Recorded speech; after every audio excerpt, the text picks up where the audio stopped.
Xgrowth has helped B2B tech companies design campaigns that open doors in their strategic target accounts, roll out targeted ABM programs, scale ABM programs, and select the right tool and tech stack for a successful ABM initiative.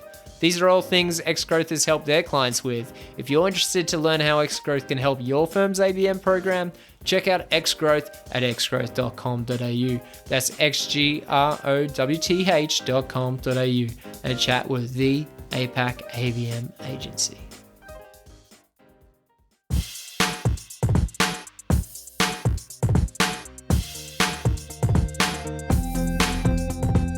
What's up, marketers, and welcome to another episode of the Growth Colony podcast.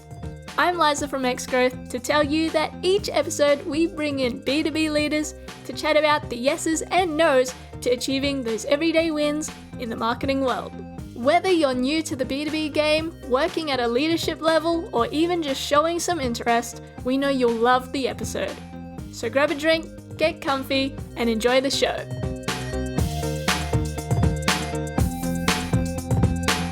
Hello everyone, welcome to another episode. I'm Shaheen Hoda with Xgrowth, and today I'm talking to Norm Jeffries, Managing Director and CEO of Truis, about his approach to staff retention at Truis. When I was going through LinkedIn, I noticed a large number of Truis employees who've been at the company for 5, 10, or even 15 years. These are crazy numbers, especially in the tech space. So I'm really excited to chat with Norm about it today and see what's the secret. Norm, thanks a lot for jumping on the podcast. You're welcome. And Shaheen, thanks for taking an interest in Truis. Appreciate that. No, you're more than welcome. And as I said, I'm very excited to have a chat about this because I think it's very rare in the tech space to come across companies who are able to retain staff for as long as a large number of people at Truis have been with the company. And I guess where I would love to start is I'd love if you could explain a little bit about what is your time frame when you look at business, how far you look into, and I think that's a great place to start for us and then dive deeper. So yeah, love to hear when you think about timelines, what timelines are we looking at when you look at business? That's a great question. I'm very, very lucky that with Truis being a privately owned business, the time frame we can look at can be not necessarily quarterly based, but much longer term. So for me, I would say it's beyond my life at Truis for a start. So I look at it as being I'm part of a legacy and leaving something better than I found it. So making sure that we're doing things today that set Truis up to be successful in 100 years' time. We still set, weekly and quarterly goals, but we're okay if things don't quite go right as we plan for a quarter by quarter because we're always looking out into that longer term. As a business, we have a BHAG, which can be up to a 20-year goal. Ours is a bit over 10 years. And that's to be financially independent, to give you and your family peace of mind. So it's internalised to our staff. So right now, we're focused on doing things that make Truis, I guess, a consistent income earner so that our people can feel safe here. And yeah, so very much longer term, primarily focused, Shaheen. Interesting. I mean, it's so...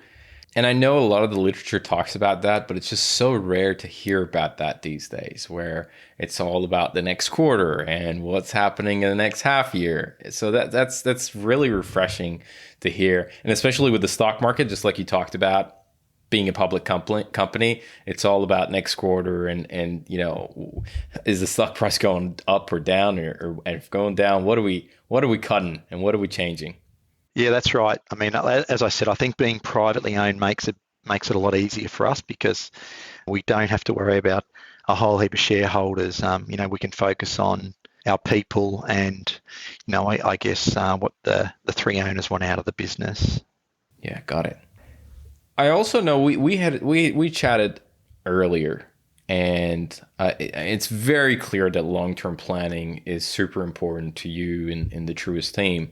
But you also talked about there are 3 pillars of sustainability that you monitor very closely at Truis. You've put in place that you were saying that you think it's a very crucial component for also maintaining people and keeping people in the company.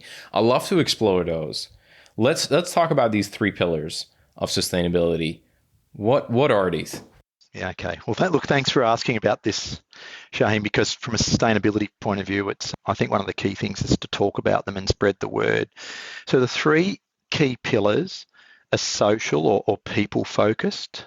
So it could be things like diversity, equity, inclusiveness, your general culture and happiness within the office. The next one's community. So the fact that Truis doesn't just exist for itself, that exists for a broader purpose. So that could be more local entities, it could be national entities, but supporting the greater good of the world. And then the third thing is the environment. So just generally, are we doing things to make the planet sustainable? So they are the 3 things that we look at from a business point of view. So people, community, and environment. All right. I want to unpack all 3 of those, right? Okay. And I want to dive a little bit deeper. So let's talk about the first one, which is social, aka people. What does that mean? Like what are the building blocks that go into the social component? I guess from our point of view, I guess probably the first and foremost is we're looking for our staff to be happy and for it to be a positive culture.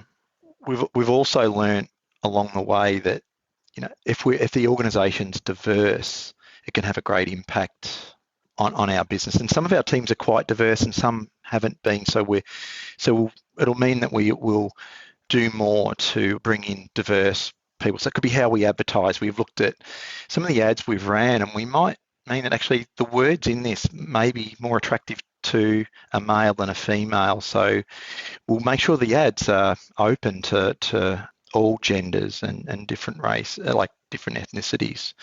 Other things, I guess, that we'll do here is things around personal development. So making sure that our people are feel that they've got a career here, or if they haven't, that it's easy for them to identify and move on. So anyone that starts here, like an awesome outcome would be if they retired. If this was the last job they ever applied for and got, I reckon it'd be great for those people to retire here.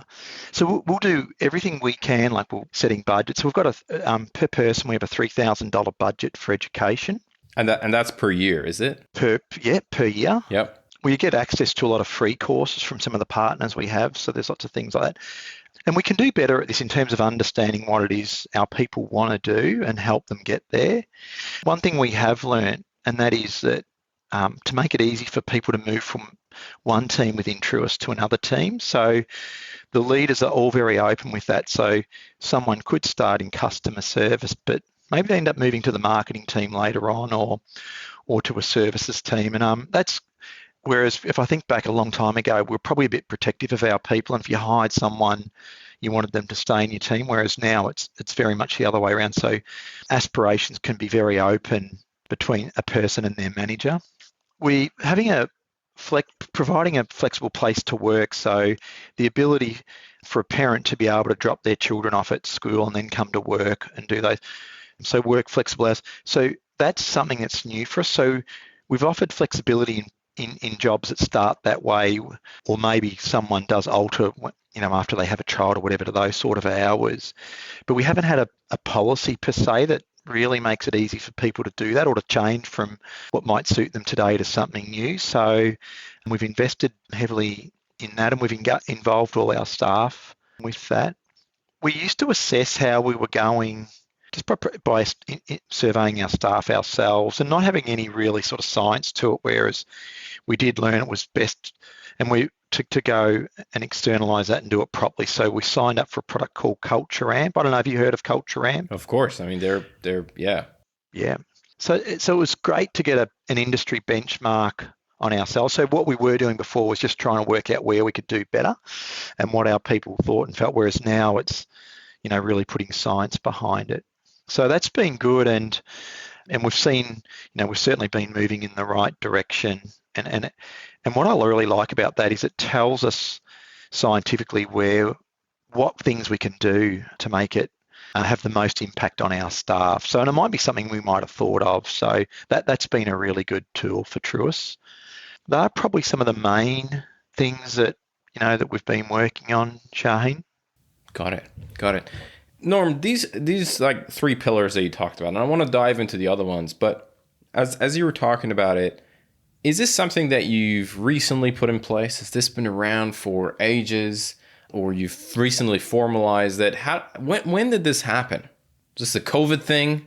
Yeah, no, that's a great question. So many of the things we've had aspirations, and if I think about the environment, for example, okay, we put solar panels in a long time ago because we wanted to have a positive impact. But we're really quite lucky where Hewlett Packard put out a challenge a bit over a year ago on sustainability, and they helped us formalize goals and set really document it quite closely across all these things to things that we wanted to do or should do. So it's not something that it's something that I'm grateful to HP for introducing us to. So we formalized a plan out over a year ago onto all sorts of things, whether it be training around sustainability, so having our staff participate in training, promoting and advertising externally that we're doing things. But yeah, so we've always had a little bit of it, but certainly from a formal point of view, it was HP challenging us on the issue that helped us probably achieve a lot more than we otherwise would. Like, I think it's probably more than doubled we would have done some things, but we've done more than double than what we would have if we hadn't have stopped, taken an assessment of where we were at, and then written down a heap of goals around these three categories. Interesting. Okay. Let's jump into pillar number 2, which is community. And I love that. And I don't know if you've come across their literature where I was reading about Salesforce, where they have they call it the triple one or something in those lines, where 1% of three things. And I know 1% of their revenue goes to charitable activities, 1% of their staff time, and then 1% of their product. Tell me a little bit about the community component. What does that entail? Because one other thing that I would say before we dive into that, I feel like these three pillars that you talk about, they feed one another as well, where the community stuff also helps the social component of the team. The environmental and sustainability side of it also feeds into the community, also feeds into the social component. Tell me a little bit about the community part. Yeah, actually, it's very well put, and they do feed into each other. And what I'll start by saying is going back to the Culture Amp survey, and when our engagement score changed so much, in a lot of the free text, so many of our staff commented on the community piece, and so certainly our people were more engaged at work, but they really seem to like participating in the community. So I think it's had a really big impact on the business. So one of the things, we've always been, I think, a fairly generous business, donating money to the community. We got a bit smarter in how we involved our staff. So our staff set up a committee and they choose where we donate. So right now, we just have a set figure every month, regardless of how much profit we are or are not making. We donate $5,000 of Truis money to a charity every month. So that committee, they got to review and choose what charity or charities that we'd partner with. And they had just absolutely free reign there. And then, so that's giving away Truis money, but they also then came up with, with these charities, what other things can we do? Can we donate our labour force to them so that, some of our people can go and work or they're still getting paid by Truis, but to spend those hours going and working, and it could be in a shopping centre selling daffodils. It could be going to Queensland Cancer Council and jumping phones and calling and thanking up people that have donated money to them. There's all sorts of things that we've done or that I've done as well. Going for doing walks to fundraise. And that's another piece, and fundraising ourselves. So besides Truis donating $5,000 every month, the team often have come up with ideas to raise extra money for these charities. So I think the big thing was giving our staff the power, empowering them. We don't make anybody do anything. So some people jump in and donate a lot of their time to the charities or their work time. Some don't, and it may be that they have busy lifestyles and all that sort of stuff, or it may not be convenient today. But it's just it just works, and I think our staff really love it. Do you have limits in terms of the amount of time that a staff can contribute to a charity? No, we haven't. We've just set minimums, like it might be, we want to do at least 120 hours this quarter or 200 hours this quarter. So we'll set a bottom end, but we haven't set top ends. I guess if it was 50% of the time was doing work other than Truis, I think we'd have to, but it hasn't been that way. Got it. So yeah, it's 120 hours across the company. Obviously, they're about, if I'm not mistaken, at Truis, they're about like 70 people or so. Is that correct? Yeah, that's right. And we'll set that per quarter, and then it will get measured by the committee that are doing it, and people all sort of will share with them the sort of things they're doing. Some people do things in their own time on the weekend as well. Actually, that's what's been nice. There's been a number of activities that we've participated outside business hours, and it's not uncommon to have 20 or 30 of our people turn up to do a walk through the bush. There's one earlier this year to raise money for CPL, Choice Passion Life. And it was just nice to see our people donating their time on the weekend to be walking through the bush to help this great cause. So yeah, and I was pleased that they were happy to be with each other outside of business hours. Got it. That's not always the case in some companies, so that's amazing to see. And actually, some of the other things is, as you get going in the community, you start to do things like one of our marketing people work with the men's shed just down the road, and they had trouble with their website, so he donated his time to help them modernise their website. And because of that, someone found them and donated $10,000 worth of money to them, which they credit back to Jake, who did that work for them.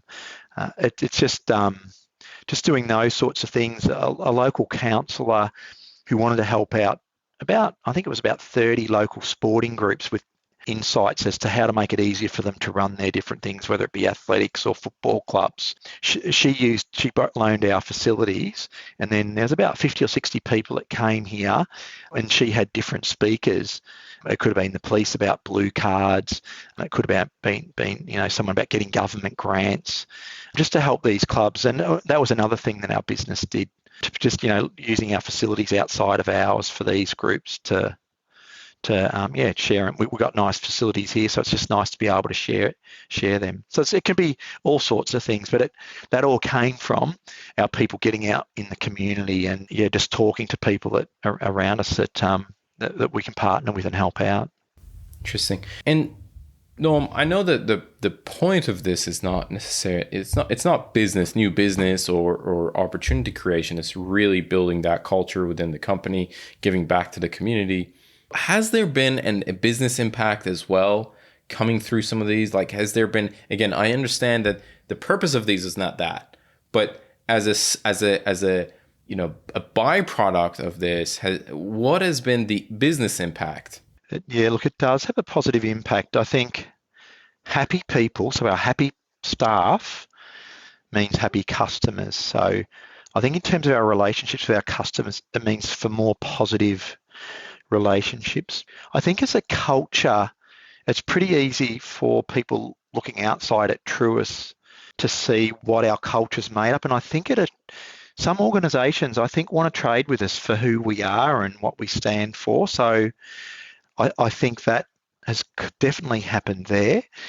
Other places, I had someone in my industry tell me how hard it is to find people. And he said, they'll put an ad out, and sometimes when they might interview someone at their premises and they just never hear from them again. We've kind of been the opposite. So if we put an ad out, I think everyone goes to Google and LinkedIn and company websites to see what you stand for. So you certainly get a sense of that. But when they come here for an interview, I guess they get to see, that's when you really see what people are made of, and you can see the tone of the place. So for attracting and hiring staff, it's had a big impact on that. So most people that come here and interview with us almost always want to work for us. And so I think that comes back to this whole sustainability and culture piece personally. And And look, you're right. I think it's important if somebody goes into it for the marketing reasons. I guess it's okay because if you're doing sustainable things, it's better than doing nothing. But that's not why we're in it. We are really into it because we enjoy it and we want to make a difference. I think I might have shared with you, we used to be called computer merchants, and we had a brand consultant come and look at our interview clients, interview partners.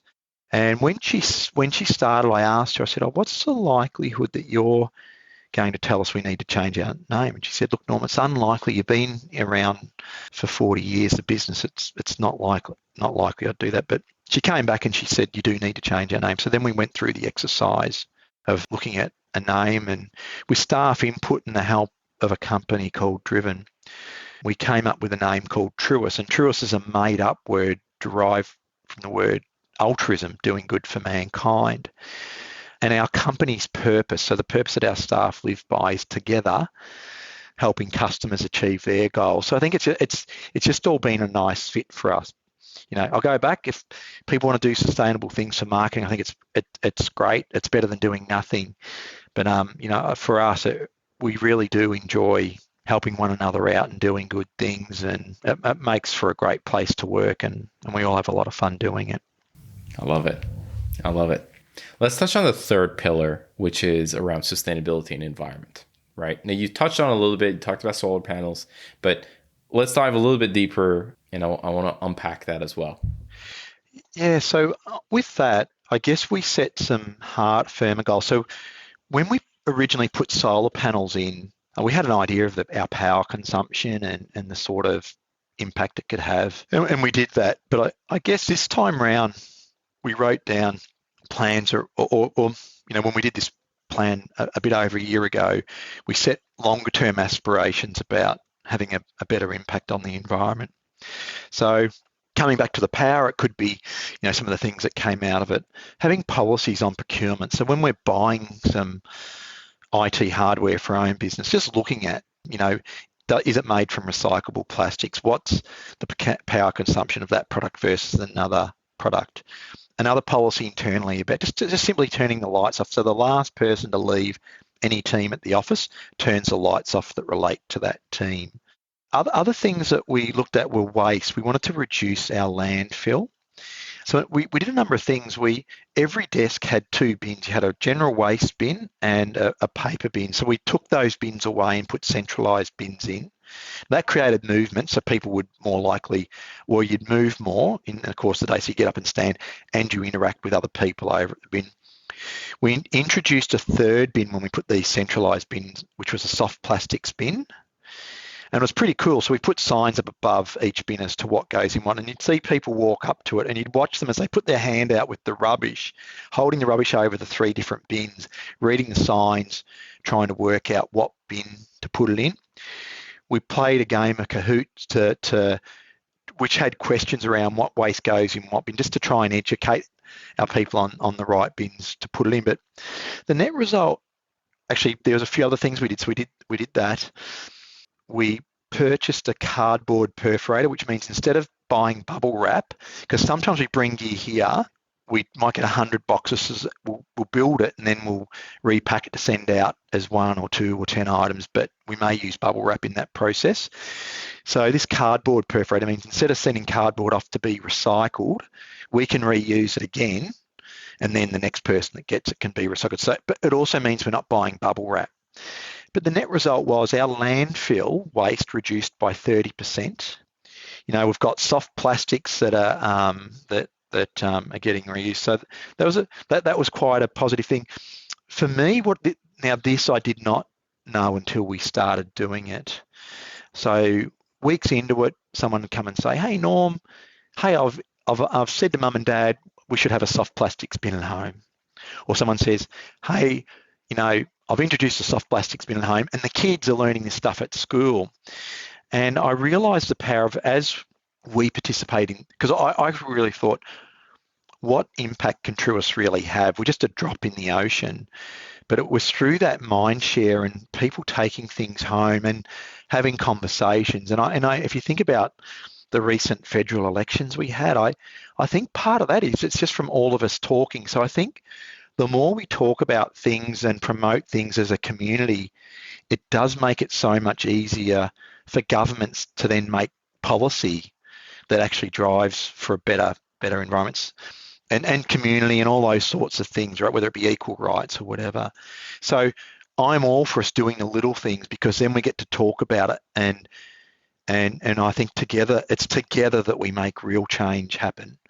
Another thing that I found really hard, Shaheem, was what is our Truis's carbon footprint? Over 10 years ago, I attempted to find that out. I gave up. If I go back to power and some of those things, it's pretty easy to sort of get that data and start to move it into your carbon footprint. But as you start to work through the different things, scope 1, scope 2, scope 3, it becomes really hard. So we made a commitment to purchase some software and then go through the process of calculating our carbon footprint, which means you break down all these things. How much carbon's produced on our people commuting to work, the food we supply here, the travel we have to customers. And I think just doing that's an important start, just learning where you are, like what sort of energy and carbon you are producing, because then you can start to set goals around it. So I would encourage with any of the sustainability things for people to, take stock of where you're at, write down some goals, and just start to make, even if it's just little things, like it's better than doing nothing. But yeah, coming back to the environment, they're really some of the main things that we did.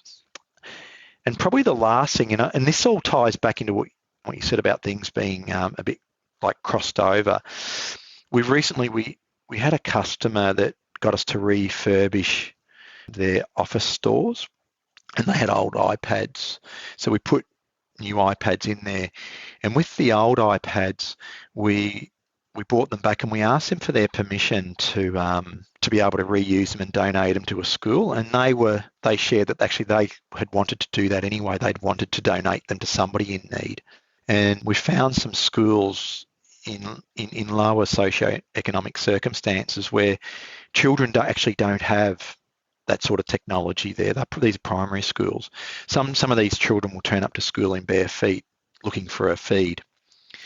So we're currently working back with the men's shed too, where we've got the iPads, we've removed them as a tenancy or belonging to this particular retailer.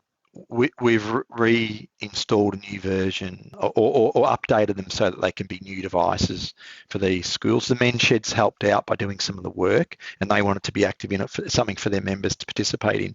But we're pretty close to starting to send these devices out to schools. That we're looking for that to happen in the next few weeks. But I guess if you think about from the environment point of view, these machines are getting a second life, so that it's part of the circular economy. And then if you go back to the community, we're helping out some schools in need. And from a social point of view, and our people, they're loving being part of it. It's quite rewarding for them. And I'm looking forward to when we take these devices to the schools and hand them over. Even if it's just, I know the principals of those schools are going to be so happy to have these assets for the kids. Look, I'd share with you who the retailer was, but I just don't have their permission at the moment to say their name. But even though it's all good, and we're getting that validated that they are good to have their name shared, because it's a great thing that for them to donate that. But back to your point, Shaheen, everything crosses over. I love it. I love how you've created this integrated system around these three pillars for the company that is very obviously it's working, and it's very clear that it's also not lip service where, we got three pillars and it's social and it's community and yada, yada, yada, where a lot of organizations do, let's be honest. And it's very clear that this has been in the fabric of the culture, because there are people that, even though this was not formalized, there are people who've been with the company for 10 years. Is there anything else in terms of staff retention that you think is really important at Truis that we haven't touched on that has an impact in terms of the staff sticking around and you being able to retain some of your best talent? Yeah, look, there has been. So I think having fun. So I love coming to work, right? So I'm not really personally, I'm not someone that works from home myself, although I'm all for people working from home. But I like turning up to the office, and it's not to come to work and necessarily do the work. It's to come to work and see and greet people and engage with them in things. And I think making sure that, so our office environment, we do everything we can here to make it an attractive place for people to show up, physically show up to. But we're happy if they don't want to. For some people, it doesn't work. They want to work from home, and they're at their best at home. But if they do happen to come in here, that they are going to have a good time and enjoy being part of the place. I think that's one thing. Being a transparent workplace, so our people can see pretty much everything that's going on. We're a very transparent organisation. So we've got our some internal software where people can see some of the different core metrics that are going on. We've always shared our P&L data with our employees as to how we're tracking and those sort of things. But yeah, so transparency is important. That, they're probably some of the main things, I think, Shaheen. Can we unpack that a little bit more? The transparency, especially. I mean, it's fascinating that you talk about you share P&L data. I mean, that is in a lot of companies a no. It's like, unless you're a public company, that's a different story. Yes. But can you tell me a little bit more about that? How did that come to be? Well, I didn't come up with the idea. The founder of Truis did it really from the get-go. And it was probably more of what did sort of start off perhaps at a higher level to begin with. But what we wanted staff, I guess, to feel they were making a difference. So if we could share the financial metrics of the business and then help staff tie it back to how they do things, whether it's a receptionist greeting someone on the telephone or someone walking in, and how it impacts our business and with repeat business and all those sort of things. We wanted to do everything we could to make them feel part of it. So I think it really came about from that, helping create that sense of belonging. And if you know what impact you're making on the place, actually it ties back into your previous question too, actually. We do deeply desire for all staff, when they have finished for the day, that they can self-assess whether they've had a good day or a bad day. So that's certainly, that is back to that earlier question. But it's certainly been an important part. It does come with a warning though. So whilst we've always shared the financial data, I think you can overshare in the sense that you can't make it all about the financial data. So we do share the financial data, but it's secondary to culture and our people. So we want our people to know that when we're talking about the success of the business, what's happening for them is always first and foremost. And it hasn't always been talked that way. And then the financial part, that is secondary. So, when we're setting our quarterly goals, there'll be goals that are for our people, and then say, by the way, these are the sort of financial ones that sit in there behind that. But if all the business is transparently talking about finances and money, that can go. I think that can go the other way, if that makes sense. Yeah, and I mean, I can totally see that. And my next question is, that transparency. I think it's something that a lot of organizations might be aspired to do. But then the question is how much do I share? To what depth do we go? How do we kind of mitigate if the company's not doing well and people are like, oh my God, should I start looking for another job? Yes. Where is that? Is it do you share the full P&L? Is there, so that you also, for the benefit of the staff? Yeah. How do you approach that level of visibility? Yes. We do share everything. The three owners, I'm going to say we're somewhat conservative, and I feel very lucky that I got two partners that, like me, I know we like bricks and mortar. So Truis purchased our own building to operate on, right? So I think if I go back to that big picture that we talked about earlier, the longer term aspiration, the balance sheet is every bit as important as the P&L. So these publicly listed organisations that get a hard time reporting on quarter by quarter. That's less of an issue to us because we focus on our balance sheet. So when things are tough, we can say to our staff, hey, we own our premises. We don't have to pay rent. We own the facilities that we're in. And we invested in this longer term aspect. When we, probably a good 15, 16 years ago, we saw a change happening in the market. And we'd already been saving a lot of our money that we earned, or part of it. And we said, why don't we go and buy premises in Truis's name? Because the previous premises were bought outside of Truis's name. And we let our staff participate in the acquisition of that building. So some of our staff own a little bit of the building. They don't own a part of Truis, but they own a bit of the building.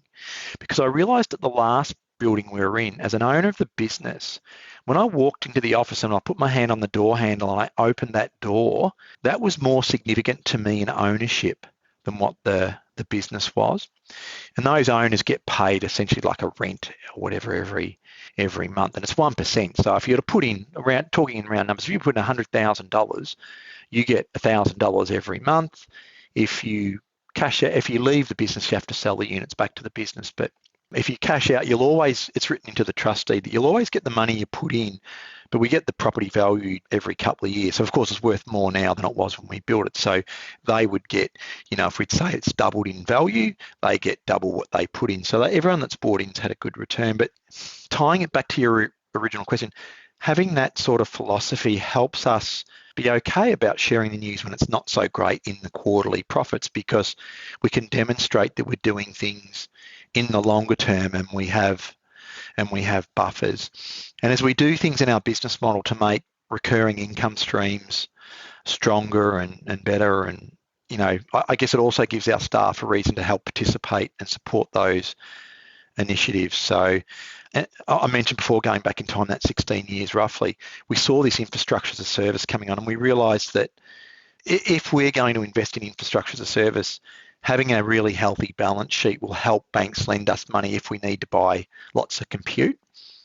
So, when we bought this particular building we're in our business name, we've gone and bought 3 other properties. So the Truis owns 4 properties. So we're not in the business of property, but then from those properties, as they appreciate, we've been able to borrow against them to buy IT assets that we rent to organisations that, there's equipment that we rent to banks or provide infrastructure as a service to banks. There's some utility type companies that there's a large number of organisations that rent equipment, but we've been able to build up this future. But yeah, so to come back to your question, we can be transparent even when times are bad because our staff do know that we've got that longer term aspect and we do things towards it. I wanted to bring in the cancer thing, and I wanted to ask you about how did that change your view on business? And I mean, that was something that I was very interested to hear about as well. But yeah. I was also conscious of your time. Yeah, no, thank you. Look, do you know what? I reckon the big thing with the cancer thing in business, that because at age 22, I knew something was wrong with my liver. At 33, I was told I wouldn't live a full life, and they didn't know what it was at 22, but at 33 it was identified that I had this thing called primary sclerosing cholangitis, and that I was not going to live into my 80s or anything like that. So that put a cloud over me where it probably, sadly, what I continue to do was probably live in the future, not live in the present. And I think because I dearly wanted to, being a parent, I wanted to make sure that my wife and kids if something were to happen to me, that they wouldn't be left destitute or whatever, So it all tied in nicely with my personal goals about, making Truis a great place to work and having recurring income streams and all those sorts of things. But sometimes if I was in a meeting, Shaheen, I'd be thinking about the next meeting and what I've got to do next to get these things right, so that Truis would be okay if I was to die in the family. And it would come in waves. Sometimes I'd think about it a lot, and other times I'd forget about it. But after going through after being told I had this cholangiocarcinoma, which is normally 18 months to live, and then getting so when that happened, I was fortunate that I was at the place where I knew everyone would be okay without me. I knew that, I wasn't going to the business would go on without me and my family was going to be okay. But it reminded me the importance of living in the present And I think sort of coming through that and then resetting these or locking in these sustainability goals, it just helped me commit to those things that are people-based. And I think that's probably the biggest impact that it had on me was, people and being in the present with them. So It's very profound, and some experiences would teach you things that you just wouldn't learn and otherwise, and there's not a strong enough force to make that sink in. yeah, no, you're right. Certainly I'm glad to, even though I've had a liver transplant, you go, okay, there's risks after you've had it. The cloud that was always over my life, it's just nice to have that gone. And the doctor so when I was 22 and they said something was wrong with my liver, I got prescribed to a fellow by the name of Professor Laurie Powell. And so at 23, I started seeing him, and then he was with me at 33 and identified, what the real problem was. And I still, the last time I spoke to him was last year, and towards the end of last year, and it was after I'd had my transplant. And, he'd be late 80s, I guess. And he goes, Norm, it's incredible. He goes, I never thought you'd get to this age that you are now. And he said, the fact that you've had a transplant, he said, your medical, the risk of you dying of a medical reason, it's the same as everybody else's now, whereas you've always had this, thing that was going to shorten your life, he said. And I'd always told him earlier on that I wanted to see my grandchildren grow up. I mean, I told my wife great-grandchildren, but I needed my doctor to believe in me, so I dialed it back one to grandchildren. But he always remembered me saying that, and he said, no, we're gonna want to make sure you get to see your grandchildren. I don't have any grandchildren yet, but it was always just, it was when he said that I can't, he was surprised that I'd got to 50 really with the disease that I had. So I didn't realise how lucky I was until he said that. I mean, I certainly realised that in Queensland I was the first person to have a cholangiocarcinoma and actually successfully make it to have a liver transplant. So while I was going through that treatment, I knew that no one in Queensland had managed to go through the radiotherapy and chemotherapy and successfully get to the other side to have a transplant. So I knew the odds were against me, but it was easy to just do what I was told, if it meant exercises or follow a particular diet. It didn't matter. I just did those things not on the assumption that I'd get through, but that if I did get through, I'd be right. I knew it would come down to that bit of fate, that test, as to whether the cancer had spread, as to whether they'd do it. But so it was really, really easy to work through, and I was busy all the time. I kept working, so I'd go to the hospital in the morning and have radiotherapy. Then I'd come to the office. Then I'd go back to the hospital for radiotherapy in the afternoon. Chemotherapy, I was self-administering medication, so that was all right. So I just sort of kept busy through all that period. But then it wasn't until, when they did once they did that laparoscopy where they took those tissue samples, that was then now I knew it was out of my control. And I remember when the doctor said to me, he said, Norm, the pathology said it spread. I remember a tear came down my eye, and all I could think about is, what am I going to tell my youngest child, she would have been 19 at the time, so she's at uni. So I wasn't worried about her and her career. She'd chosen what she wanted to do, but I've got 4 children and my wife, but she was the one that was most bothered by my health. The rest of the family was very pragmatic about it, but I thought, what am I going to tell Piper? Anyway, do I tell her this news that it looks like I haven't made it? And anyway, I ended up, we're quite a transparent family too. So I shared that, but it was equal. I remember getting, when I got a week later, so I was in hospital, I'd not been so well at the time, and the tests had come back from overseas, and this surgeon, Peter Hodgkinson, who's a legend, to me, he's a hero, and the team that works around him. I was in bed, and he walked in, and he said, do you feel like a hug? And I could just tell by the way he said, I said, have you got good news for me? And he said, I do. And so I remember, getting out of bed and getting a hug from the surgeon that was going to do the transplant. And this was quite late in the day. It was after 5 o'clock. And one of the administrators, her name was Marie Jarrett, and she's like a project manager in the liver transplant side of things. She stayed back for probably a couple of hours to fill out the paperwork with me then and there to get me on the transplant list. As of then and there, it was just such a wonderful feeling to know that that I was going against the odds.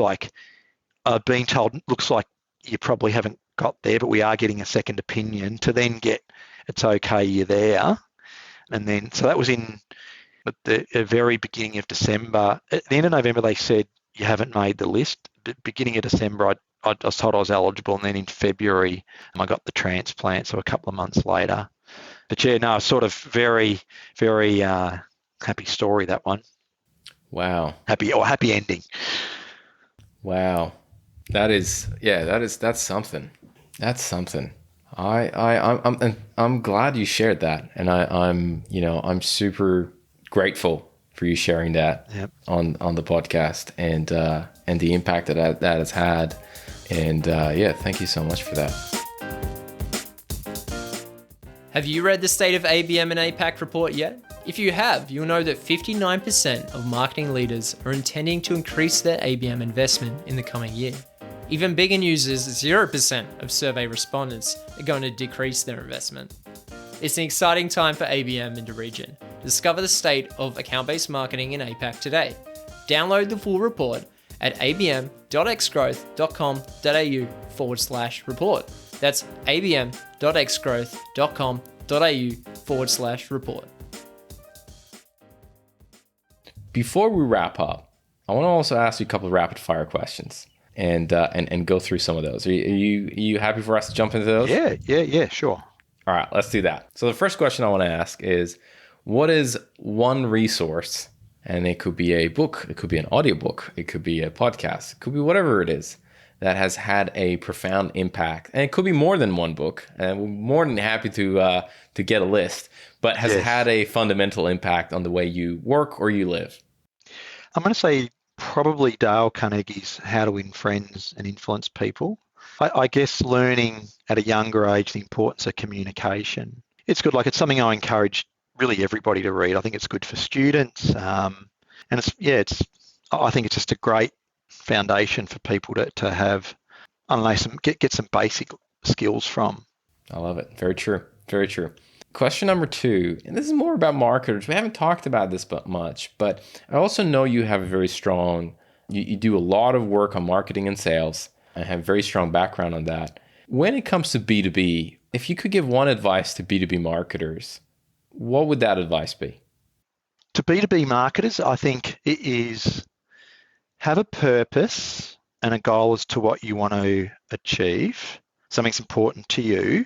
That then makes it easy enough to do the work that you're going to have to do to get the outcome. So I think the main piece of advice is just knowing your own purpose in what you're doing, to give you the fuel when you're going to need it in those times when things aren't quite going the way you'd like them to go. And also it's pointing you in the direction of where you want to get to. That's my number one piece of advice. I love it. Question number 3. I'd also love to know who are some of the influencers that you follow. Now, whether that's in terms of sales and marketing, or it's with regards to business and business strategy and so on and so forth. Who are some of are there any influencers that you follow? There are. So someone that I like is Simon Sinek. I like what he stands for. And he talks a lot about the longer term stuff. He calls it, I think he's got the infinite game. And I also like his sort of, when he talks about purpose and those sort of things. So that's one. Jim Collins from a research point of view, and I like the research he's done on successful businesses. So I follow, in fact, in the thing behind me, you can see that's my version of a flywheel back there for Truis. And probably another one is Scaling Up, Vern Harnish. I really do like the principles that he's written about there in running a business. It covers a lot of aspects from cash to strategic plans and those sort of things. But they are the sort of things I do like. Actually, Atomic Habits is a good thing in terms of if you want to try and change something, just understanding how to change a habit. That's a newer sort of. That's a good book as well. Yeah, I actually do use that from time to time when I try to change something that I'm doing or whatever, or a sort of a habit. I think that's very helpful. Solid advice. I mean, those are all amazing people. I mean, I know Jim Collins. I don't know if you managed to pick up his new book. I saw he published a new book, and I'm keen to have a read. Obviously, some of his classics are just classic, and you can't replace them. But no, Yes. those are amazing thought leaders. Last question I want to ask before we wrap up the podcast is, what's something that excites you about B2B? I know you're in the B2B space, you do a lot of business to business work, but what is something that excites you about B2B? Okay. The most important thing is long-term relationships. I love that in our industry, we get to have long-standing relationships that, they start off fresh and then they become, quite trusted. And you don't necessarily always get that in the B2C stuff, but in B2B, I think it's wonderful. I love that we get to deal with change as well. That every day's different, to the day before, and things are always changing. But I love having I love just long-term relationships, and the new relationships become long-term relationships. Noam, this has been an awesome conversation, and I just want to say thank you very much for your time and all the insights. I mean, I was just fascinated from the three pillars, the transparency, the transparency on financials and business operations, and all the stuff that we talked about. It's very educational for me, and I'm sure it's very educational for a lot of people who've been listening to this to the podcast. So thank you so much for coming on the pod. You're welcome. Thanks for the opportunity to share a bit about Truis and a bit about our journey. Welcome. All right. Today's episode of Growth Colony was produced by Alexander Hipwell and Liza Maywald. It was edited by Dave Samito with additional editing by Liza Maywald and music arrangement by Alexander and Liza. Special thanks to Tina Wabe. We couldn't make this show without you. Growth Colony is hosted by Shaheen Hoda, Director of Growth at Xgrowth. If you enjoyed the podcast, please subscribe and give us a rating on Spotify or Apple Podcasts. Do you think you'd be a great guest or just interested in a chat? Send through an email at podcast@xgrowth.com.au. That's podcast@xgrowth.com.au. That's all for now. We'll catch you next week right here on Growth Colony.